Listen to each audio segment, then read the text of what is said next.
Don't be mean, vote for the Bean Boys. Election coming soon. Thanks, and now the weather. The planet's it's your fault, and it's getting worse. Have a nice weekend.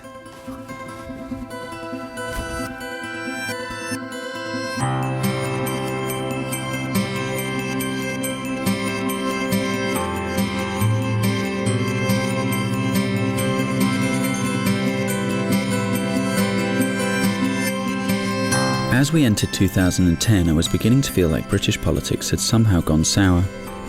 Years of controversial wars, cash foreigners disgraces, and the recent expenses scandal seemed to have created a culture of suspicion and apathy when it came to mainstream politics. As the general election drew near, the polls predicted one of the lowest voting turnouts in years.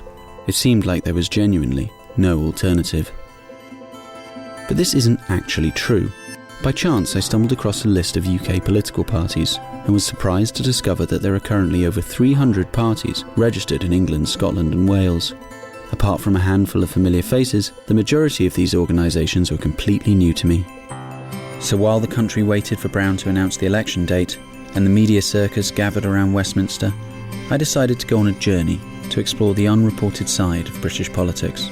It was a journey that would take me the length and breadth of the country. I would play golf in the rain in Dorset, learn the truth about English poetry, and meet a real-life superhero, all in the search for a true political alternative. Oh, and I also made this film.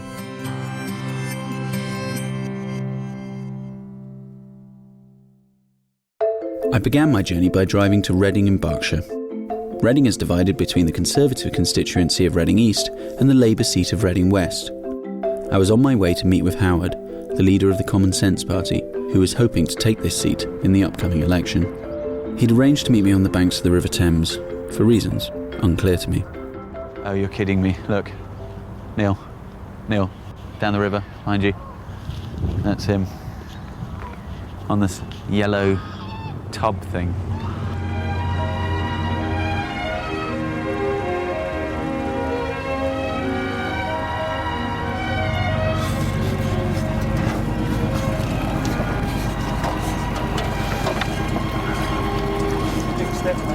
Watch out, there's a big step there. Howard? Hello. How are you doing today? So, I guess my first question is, a big yellow submarine. Is that common sense? I'm thinking really it's purely to draw attention to us. You've got to get your name known, which is, I think we picked probably the best name you could get. We picked yellow because it stands out. Yellow and black particularly stands out. You see, if you look at a load of business cards on a board, the thing that you see first are the black and yellow ones. So that's why we picked it. And of course the submarine yellow, it all fell in together. And so, yeah. No, why should it be? No, it's not the police. There's some kids shouting pigs at us now, apparently with the police. Oh, we're not wankers. We're a political party. So why did you personally decide to start a political party? What was the motivation there, Howard? I've always been interested in politics, but to be fair, I've been one of these people that haven't necessarily voted because, like a lot of people say, they're all the same, and you don't get a lot of, it doesn't change anything by voting, and that's half the problem. That's why people don't vote. There's so many things that are wrong that could be better. People are fed up with politicians, not just over the expenses thing, but they're just fed up with not being represented properly, and the politicians doing everything else except what the public want. And what's your profession? I'm a metal worker, basically. I'm an engineer. I do all kinds of stuff in metal, hence lots of things on this boat which we've made because we can. Quite handy when making submarines. Yeah. Howard suggested we continue the interview back at his party HQ, which turned out to be on an industrial estate on the outskirts of Reading. So one of your slogans is politics by public opinion. What does that mean? All it means is really that we listen to the public. We look obviously at opinion polls and stuff like that, best we can. We ask questions on our website. We like people to come on there and we like them to fill in whether they think our ideas are good.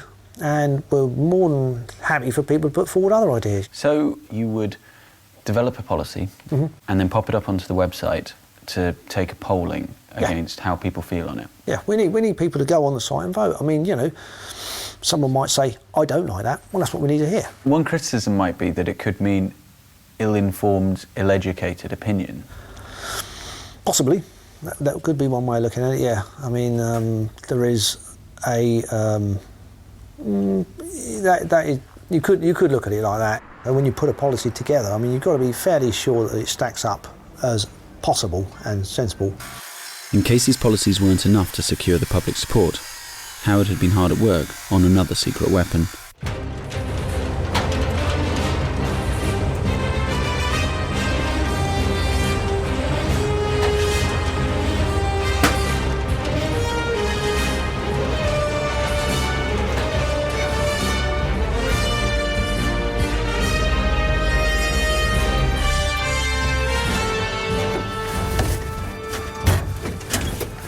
Howard, you've made a land sub.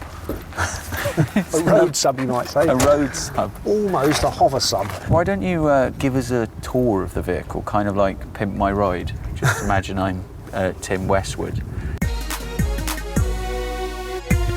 With this vehicle, we set out to make it different. We wanted it to look like it was not on wheels, so it looks like it's just hovering or gliding along. It's got quite a space inside. No one actually lives in this yellow submarine. The piece on the top, just obviously to give us the submarine shape. It's going to stand out, that's the whole point. What's your sort of campaign strategy? Well, the awareness is through the strange way of doing things, if you like, a different way of doing things that we do with the boat submarine, the road-going version. This is what mainstream parties just don't do. They stick to their regular stuff, and we need to be different. We need to have something that people go, what is that all about? I need to know. Bye. Cheerio. I was impressed by Howard's engineering, and to his credit, he had developed policies on everything from immigration to Reading's traffic problems, as well as building the beginnings of an armada. But I didn't feel the Common Sense Party represented a truly radical alternative, so I headed north, to the historic town of Knutsford near Manchester, to meet an aspiring MP who took single-issue politics to a whole new level. So he just said to come straight in, which is kind of odd, but... Hello?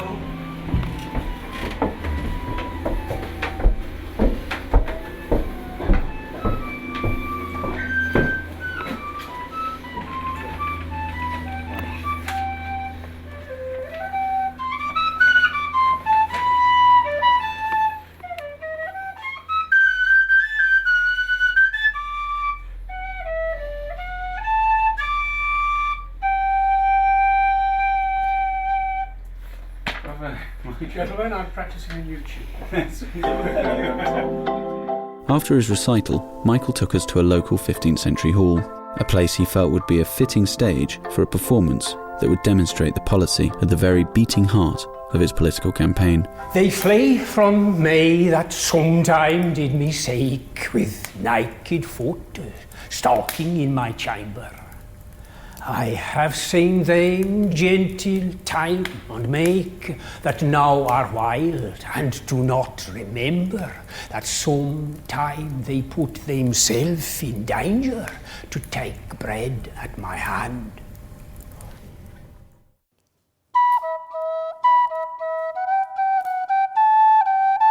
Your manifesto begins with the lines, "The true English poetry party has no politics or policies in the full sense." Can you explain to me exactly what you mean by that and exactly what the party is? Well, a political party, as I understand it, would be an organisation of more than one person for a start, and would involve having policies on all matters to do with life in this country. Education, defence, and so forth.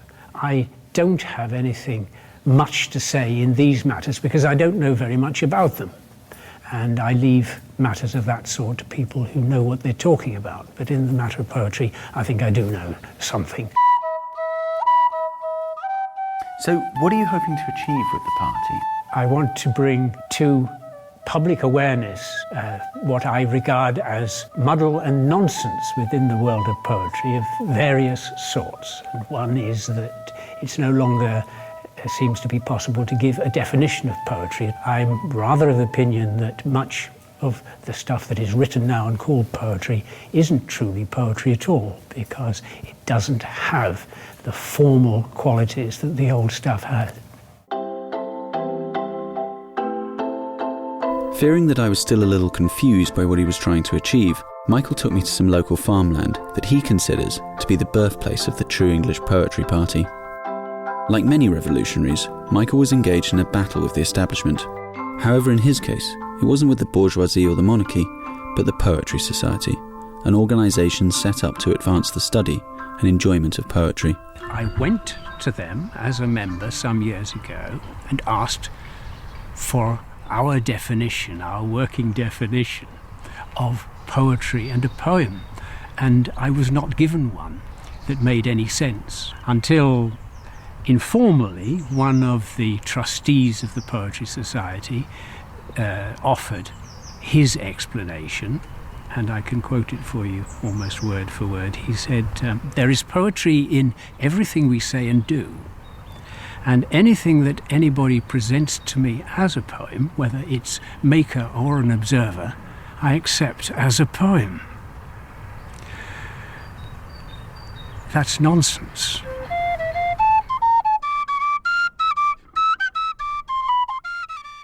Michael was clearly using the party as a tool to promote the issue, but I wondered why he felt all this mattered to the world at large. If we say that poetry is something of value, which we do, and we teach it in our schools, then we should be able to say what it is in simple terms. We are charged with raising our children to be clear-thinking and discriminating in all respects, and if we just muddle them up, that's bad for them.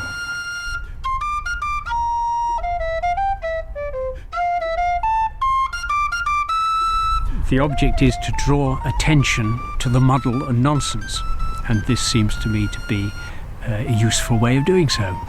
Poetry is a small matter, but not unimportant, and all matters of human endeavour are all connected, and if we think in a muddled way about poetry, then we might be encouraged to think in muddled ways about other things.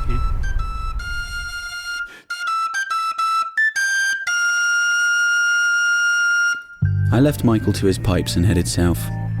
But if the True English Poetry Party seemed eccentric, the party I'd meet in part 2 were, well, from another planet. In fact, planet Venus, to be accurate. Hey!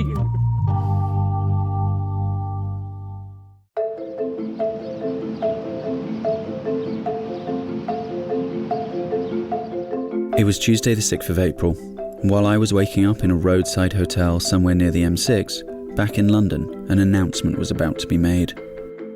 It will come as no surprise to all of you, and it's probably the least well-kept secret of recent years.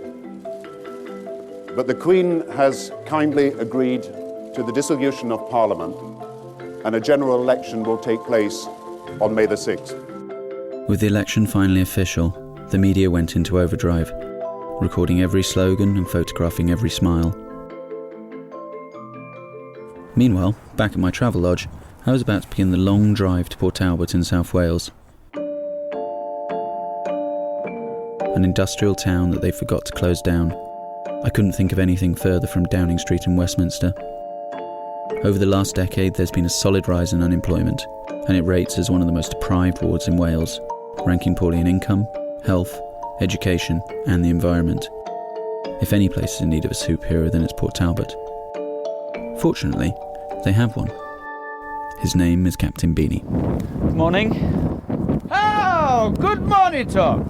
Hello. Hello, greetings from planet Venus. Nice to meet you. Nice to meet you. very Yeah, orange. really fantastic. Sorry about the weather. Oh well, you can't. Can't win So them this all. is it. This is your hometown. This is it indeed. As you can see from the west to the east, this is the hometown of Port Talbot.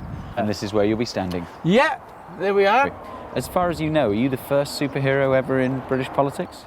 I have surveyed on the internet to see if anybody else similar like myself. From what I can gather, even the Monster Raven Looney Party haven't got a sort of a superhero-based character. Can you tell me about some of your policies? Well, we've got some half-baked policies. I love to have a baked bean factory based in Port Talbot so that everybody can aspire to Welsh baked beans. I like to see the Queen to be endorsed on a tin of Queen baked beans. I like to see that, the Queenie Beanie baked beans. Seems like a lot of your policies are bean related. Yeah, they are baked bean related, yeah. Captain Beanie, who obviously hails from the planet Venus, invited us to visit his campaign HQ at the Red Line pub next to the train station. So this is campaign headquarters on Earth. This is Bean HQ. So Beanie, what are you going to show us? Well, I'm going to show you one of the greatest Michelangelo portraits going. Oh really? I reckon it's going to be this. You have a Sistine Chapel. Is this to rival? This is a cistern chapel, I reckon. I mean, the best thing about it is that we are the smallest party, obviously, standing, so we're going to have the biggest impact in the town. Hello, everybody! Don't forget, don't be mean, vote for the Bean. I do apologise, you get these distractions, of course. It makes sense. This is a prime location, as you can see. That's it. I mean, I reckon this is going to put Talbot on the map. Even the Irish can vote for the captain. Is he going to get your vote? Yeah, he'll get your vote. That evening, Captain Beanie was due to officially launch his bid to become the Member of Parliament for Aberavon constituency. So he hit the streets looking to raise last-minute support. Hello, my dear boy. Don't forget general elections coming up. Hey, all right. Come, mate. Over there. Hey, awesome. Don't be mean, vote for the Bean, boys. Election coming soon. There's a sort of hysteria that builds around you, Beanie. Yeah, can you feel it? Can you feel it? Can you feel the bean power? I love you all. Oh, what can I say? She's wearing orange as well. Are you wearing orange? I'm the Bean Cross Code man. Nice video. You're very popular. Yeah, it seems like People- we've got a desired effect here, you know? I mean, you've got to be seen to... Oh, marvellous, hey! Vote for the Bean! And it seemed, wherever we went, everyone knew the captain. Can I rely on your vote for this year? Nathan, it's been a pleasure, mate. What are we doing? There we are, look, proof is in the bean pudding. Oh, there we are, man. There's a man, local character. There we are, look. What are your views on Captain Beanie to stand? It's actually not that strange, to be honest with you. I'm not strange. I'm totally bizarre. I mean, you've done so much over the years. I mean, Yeah. What's he done over the years? Yeah. I mean, he's done so much for charity. Don't be mean, vote for the Bean. Captain Beanie here. Yeah, I always vote for Captain Beanie because he's the only one in Port Talbot that does anything for the old age pensioners and for the people of Port Talbot. And that's why I vote for him, and loads of people vote for him.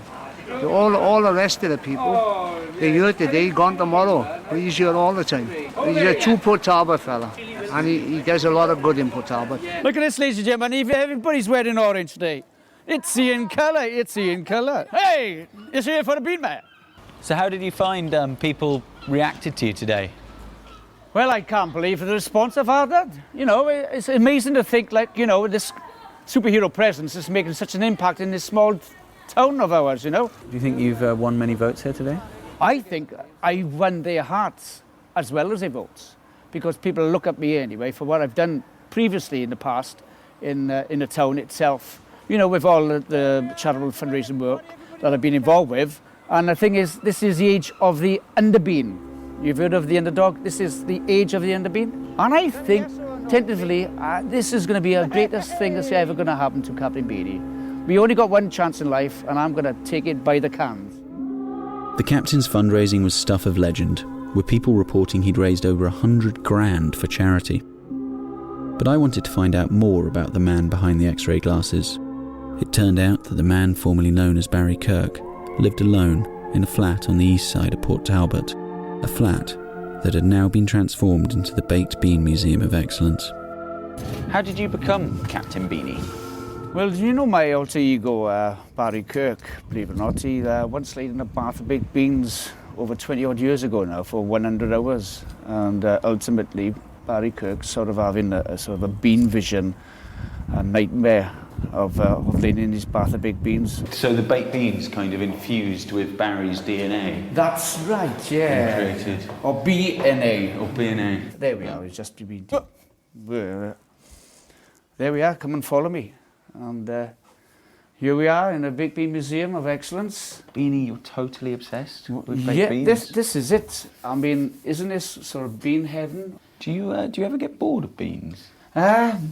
No, I think it's just a full-blown addiction that ultimately I've contrived over all these years since Barry Kirk leading the bath of baked beans. You never yearned for a tin of ravioli? No. I mean... or alphabeti spaghetti? No, baked beans is my passion. People sometimes say to me, you can't be a real superhero, Captain Beanie, because your name is Barry Kirk. I said, no, I said, there's ultimately two personas, Barry Kirk and Captain Beanie. And Captain Beanie, believe it or not, has to fly all over the world, complete with his own baked bean passport, you see. You've changed your name to Captain Beanie? Yeah, that's right. Wow. Captain Beanie has been changed by Depot since May 1991.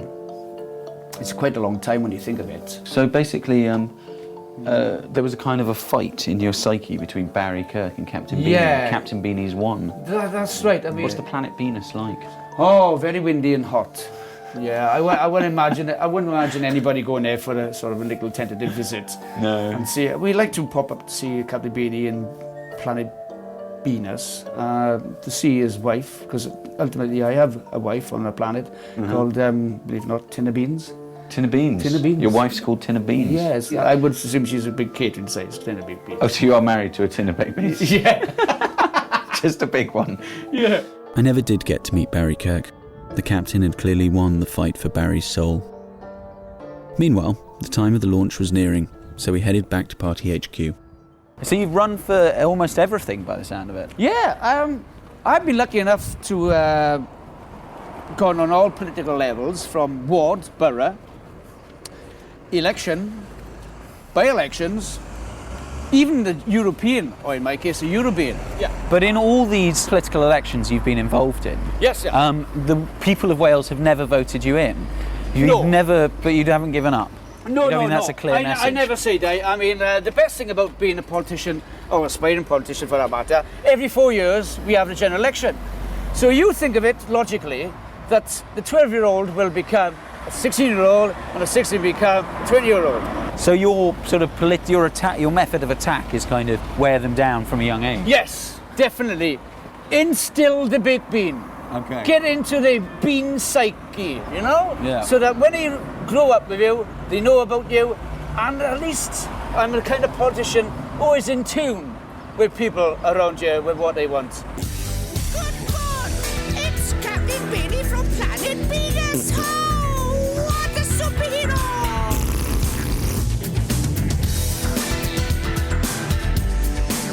Oh, doesn't he look lovely? Yeah, in them tights. Oh, sorry, Mother.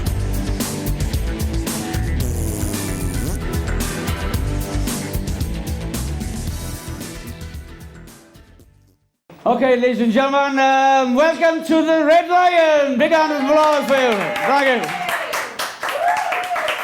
Thank you very much for this tumultuous applause here. Captain Beanie welcomes you on behalf of the New Millennium Bean Party. I think I just want to thank each and every one of you for coming here tonight. In fact, when I say I welcome each and every one of you, I think I can basically say, I know you behind, I know that. So I can actually talk to you individually. But anyway, human beings, here we go again. Another general election, another guts full of politicians making promises we know they won't keep. Now the economy is on its knees. And it is us, the people, not the MPs, who will pick up the bill. Quite right too. Yeah, don't you agree? It is time to teach them a lesson they won't forget. And chuck them all out. Starting right here in Port Talbot. Yeah! So Captain Beanie is going to say to each and every one of you, don't be a meanie, vote for Beanie. All right! Thank you very much, ladies and gentlemen. May the force go behind you. Here we are. Make yourself at home. So Captain Beanie, how do you think that went? I think it went absolutely fantastic. You know, I was quite overawed with the presence in there. You know, be fair, to tell you the truth, I didn't expect a full turnout, obviously. We've got 3 new recruits now, so as one can say, you know, from small baked beans do mighty cans grow. Do you solemnly pledge to swear towards the new Millennium Bean Party? So say I. BNP. So you weren't daunted by the sort of small turnout tonight? Oh, well, I was hoping for 57, actually. Like, it would have been 57 varieties, of course, like, but I don't think so. I mean, by the time we come to the run-up of the election date, I reckon that it's going to be pretty full in here. I reckon we planted the bean seeds, and I reckon there's going to be, you know, a bit of a shock and surprise in store for every political candidate in this general election. Beanie, it's been a pleasure today. Thank you so much. It's been a pleasure. I'm one with the puns here, right, Tom? Otherwise, you owe me 10%. Yeah. As I left Beanie, it was clear that despite his eccentricities, he genuinely felt the people of his community had been let down by their elected representatives. I headed back to London to meet with a party whose name reflected their own sense of outrage. They had called themselves Best of a Bad Bunch.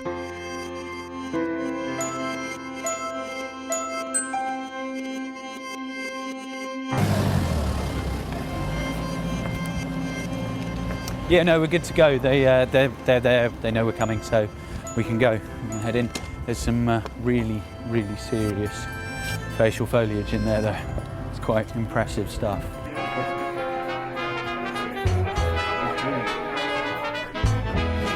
For those of us who are slightly Luddite, what is a handlebar? You'd have to go with a definition from our website, which is an hirsute appendage of the upper lip with graspable extremities.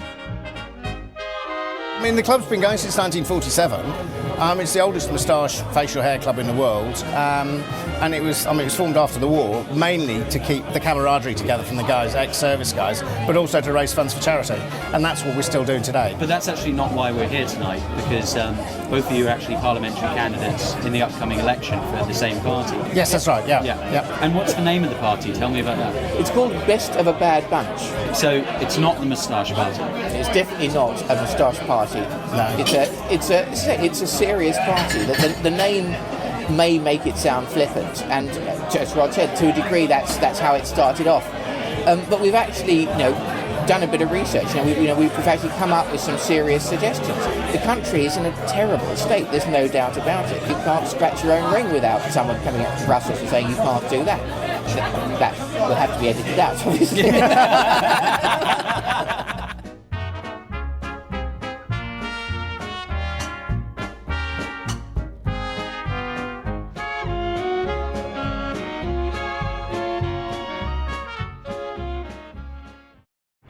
Hey guys. Hi Tom. Nice to see you again. How you doing, mate? All right. How you doing? Thanks very much for taking the time. Good to see you again. A bit more sober this time. Yeah, no, Should we go?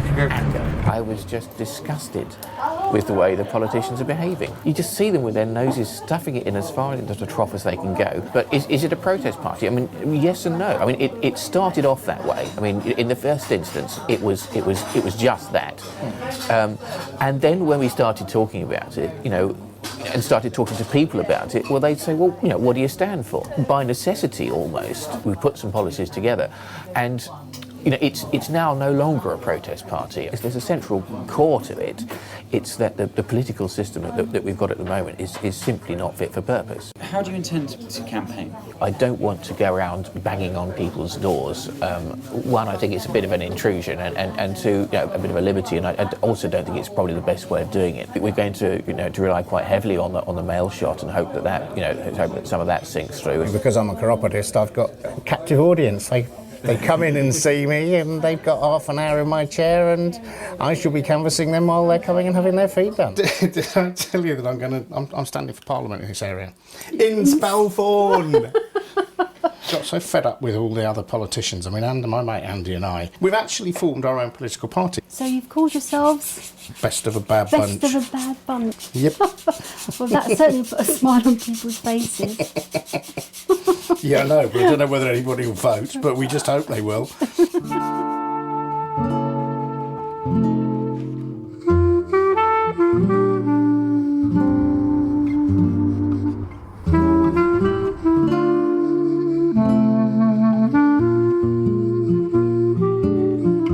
So these are the badges. Yes. The whole thinking, was don't feed the politicians. I mean, it was just basically the idea that they've just got their noses so far in the trough that it's not true. Do you think a lot of people like yourself were sort of motivated to start parties, disgusted by the expenses scandal?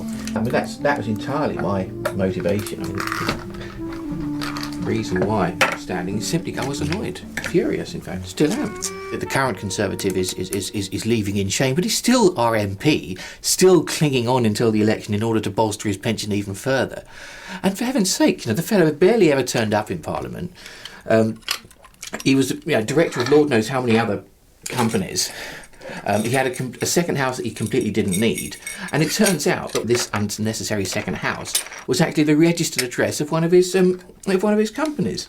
I mean, and that's just anyone else would be in prison for that. And now you've got the incoming fellow saying, "Oh, we'd like to thank him for his service to the community." Service to the community, my arse.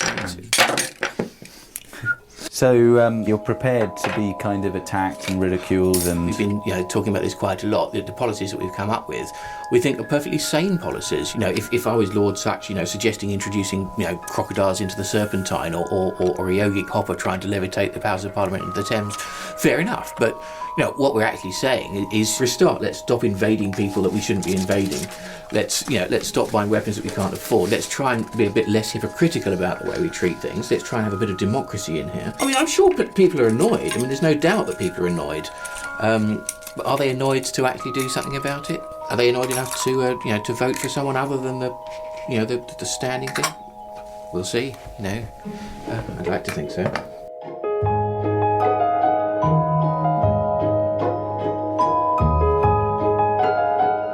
By now, I was beginning to establish a routine. I'd wake up in a hotel next to a motorway, drive to meet a new political party, eat dinner in a service station, and go back to sleep in a new hotel next to a new motorway. Everywhere I went, I met people who felt like Andy, betrayed by the political class and trying to find a way to clean up Parliament. But I was about to meet a man who believes that we should pretty much throw the whole thing out and start over again.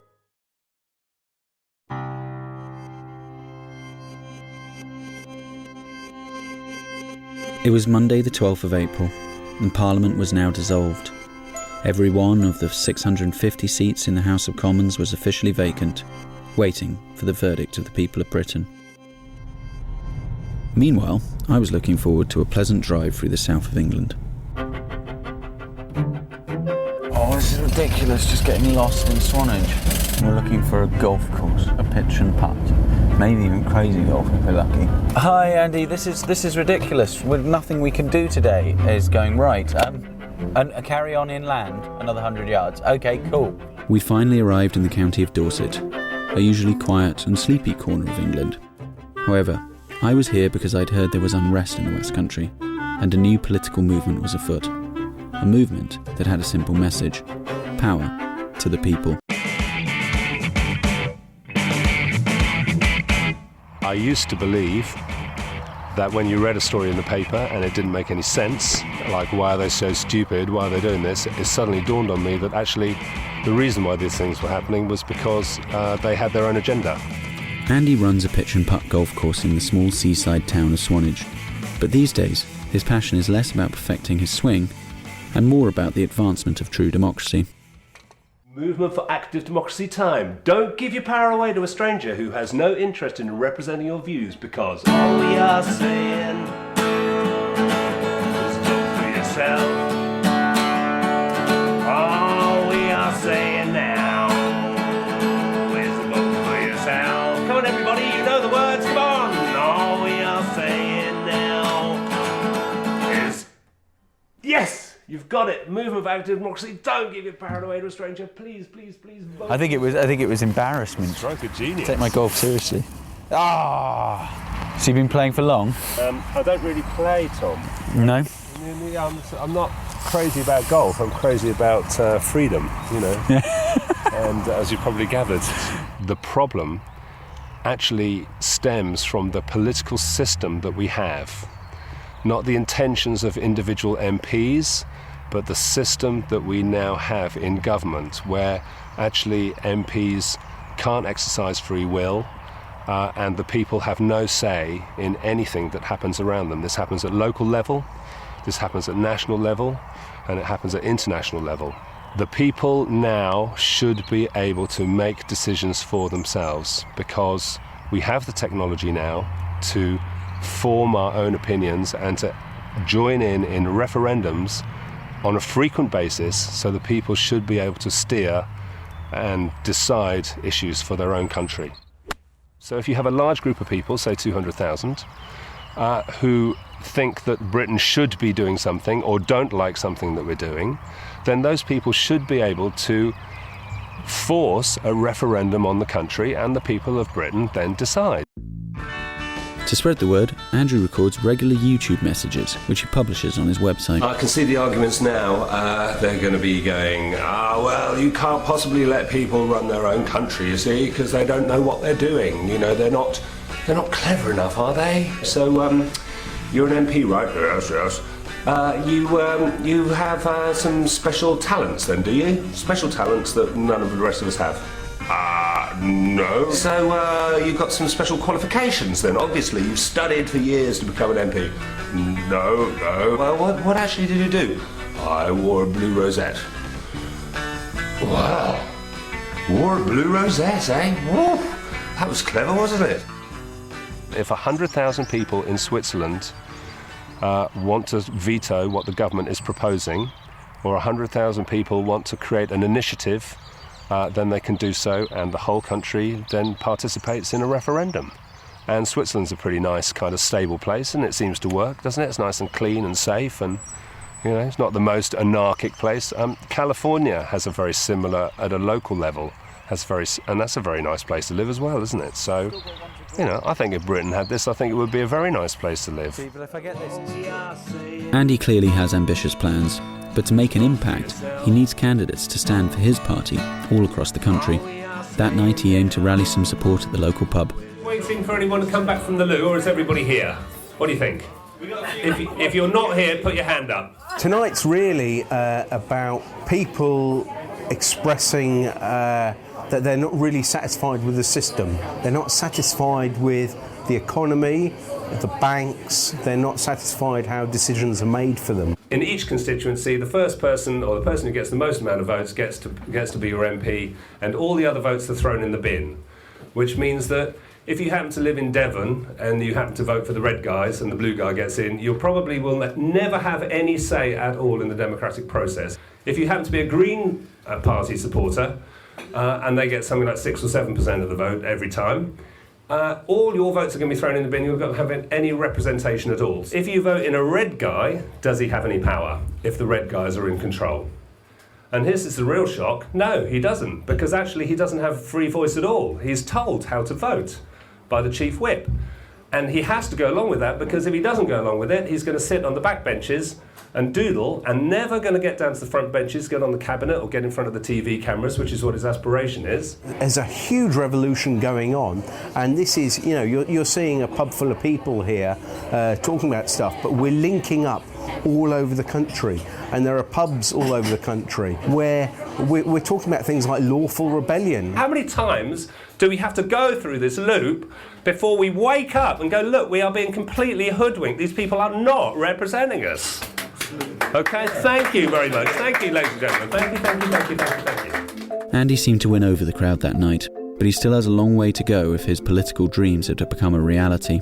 If I get this, you'll definitely be in number 10 by June. This is the election. This shot is the election. Sorry. Good game. Cheers. A worthy victory.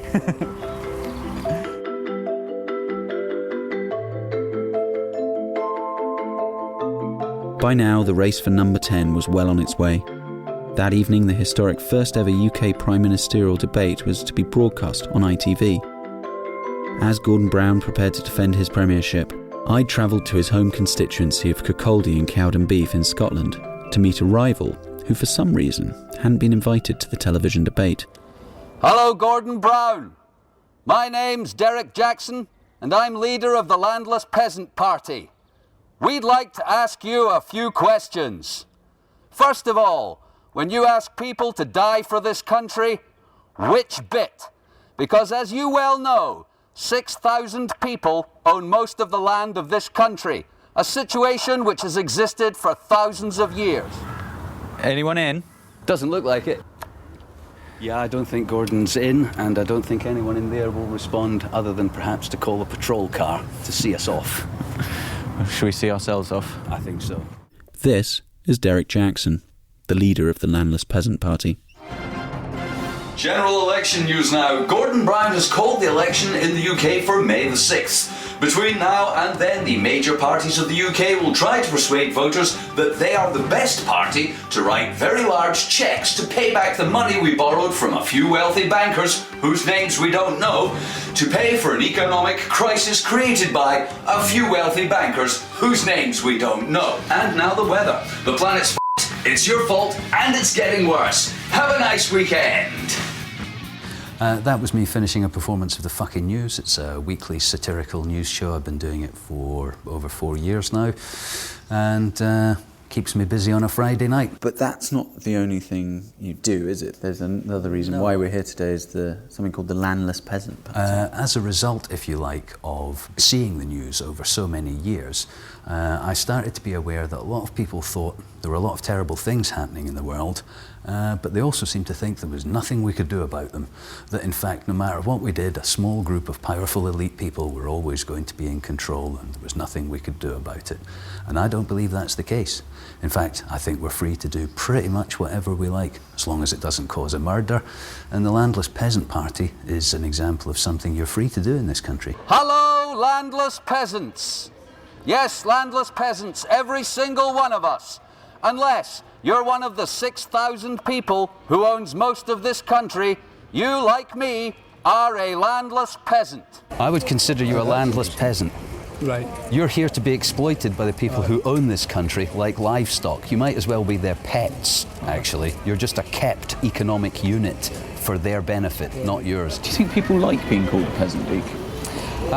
Some instinctively understand that that is in fact what they are, and a wry smile crosses their face. Other people have objected to the term, but perhaps they're not aware of the noble history of peasants, as opposed to the ignoble history of the aristocracy. Deek clearly had a lot to shout about, but what actually was the Landless Peasant Party all about? It's about earth. Some people call it dirt. But it's earth. It's about earth and the right to live on and from it. We're the only animal on earth that has to pay to be here. How did we manage that?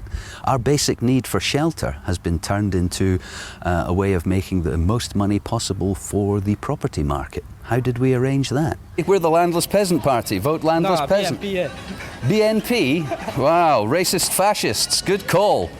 What's the difference between a peasant here and a peasant in Portugal? Difference is, we are Scottish, they're no. You're not Scottish, you're a human being. Do I stay in Scotland? Do I live in Scotland, born in Scotland? Oh, so your identity comes from the flag that waves over the land you don't own? Damn right. Think about it. Don't fall for that nationalist stuff. I'm joking. Any attachment to a group of people smaller than humanity is a loss to us all. We're all peasants, all over the world. The entire world is owned by 15% of the population, and you're not part of it. You're not part of that group of people who own the planet. You're their livestock. You're here to take part in their economy and make money for the few people who've got all the money anyway. Vote for us and we'll give you some land. Deek wasn't joking. This was in fact his party's central policy. On his website, he advocates introducing a land tax to encourage aristocratic landowners to sell up. This land would then be free and communal, giving everyone the option to opt out of conventional society and live modestly and sustainably from the fat of the land. The Landless Peasant Party has two main strategies. The first one is to buy land and live like peasants on it. Obviously, the second part of our strategy is to campaign politically to raise awareness about land ownership and access in Britain, and to eventually, ultimately, achieve power and recover the land. But this isn't simply an election slogan. For Deek, this was about our very place in the world. It is the bold and obvious truth that everything you don't do for yourself comes from the back of a peasant somewhere else. I myself grow very little of my own food. The coffee I drink is peasant in the field coffee. My laptop is a Chinese tyranny laptop. Almost all of my life is actually supported by the work of other peasants. Not only by the work of other peasants, but at a cost to the planet that we can no longer afford or sustain. Vote Landless Peasant at the general election, sir. We're the Landless Peasant Party. Vote Landless Peasant, madam. I'm standing against Gordon Brown in the general election, representing peasants in the whole country. Yes, go in the shops and buy stuff made in China by economic slaves in the biggest tyranny on earth. Derek wasn't exactly a quiet man, but behind all the shouting was someone who genuinely wanted to offer a more peaceful and simple life. I like to think of it not so much as going backwards as sideways. We fully expect to live on the land using solar power and wind power. We expect people to perhaps continue to work and have jobs and pay tax. But underpinning that, if they choose, is the right to have nothing, if you like, to not work, to have no money, to pay no taxes, and to look after themselves if they choose to do so. And the one thing you'll need to look after yourself is land. Watch out for us on the ballot. Vote Landless Peasant. The peasants are revolting. Yes, we are. I'd met the last of my alternative candidates, and it was finally time for the long drive back to London. I wondered what I'd learned from my journey. The people I'd met only represented a tiny sample of the hundreds of registered political parties out there. Did the fact that such a varied group of people had decided to stand prove that democracy was alive and well in the UK? Or are all these parties really just a futile outpouring of frustration at a system they feel has abandoned them? That night was ITV's election debate, and only a few days later the polls reported a huge leap in support for the Liberal Democrats. Clearly the electorate was in a volatile mood, but could it really be volatile enough to elect one of the alternative parties I'd met? It seemed to me that variety and choice were healthy things for democracy. So just in case you, the voters of Great Britain, decide not to send any of them to Westminster, I decided to bring them myself. Captain Beanie of the New Millennium Bee Party. Oh, I just can't wait to paint it all orange. That's why we need a bit of colour in the Parliament. Can someone like me, can people like us really make a difference? I think we really, really could. If I was voted in for Esher and Walton, that would send such a message that they would have to pull their socks up. This system of having two parties, one for and one against on every single issue, is nonsense. The 38% of people who didn't vote last time was more than the 36% of those that actually did vote the last government.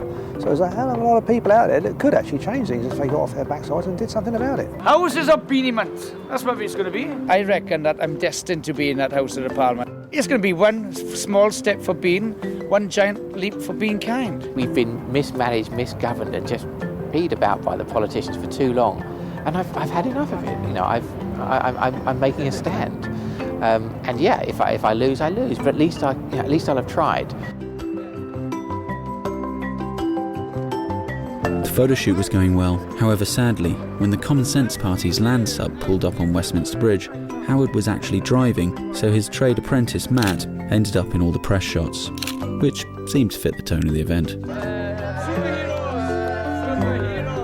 I've just found a quote, and it's actually by Aristotle. If liberty and equality are chiefly to be found in democracy, they will be best attained when all persons alike share in the government to the utmost. I presume you agree with Aristotle? I totally agree with Aristotle. I have been astonished at the support that I've had. I mean, I've been speaking to many people, and I don't think anyone said I wouldn't vote for you if you're the last person on earth. Everyone's interested, everyone's listening. Who knows? No, who knows? Whoops! I've got a bit of a problem on a volcano on my planet. Shan't be long. Up and away! Hey, don't be mean, both for the bean! Goodbye.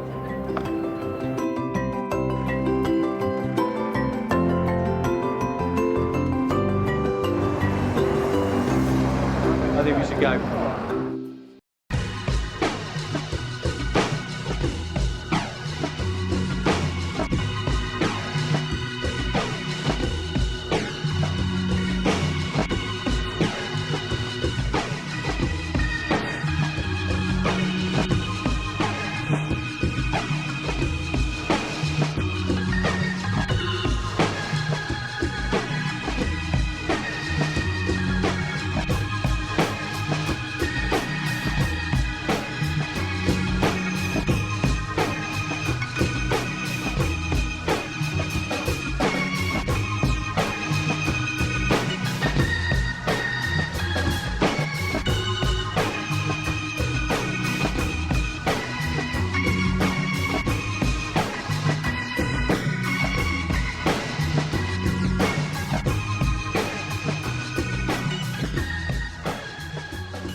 Thank you.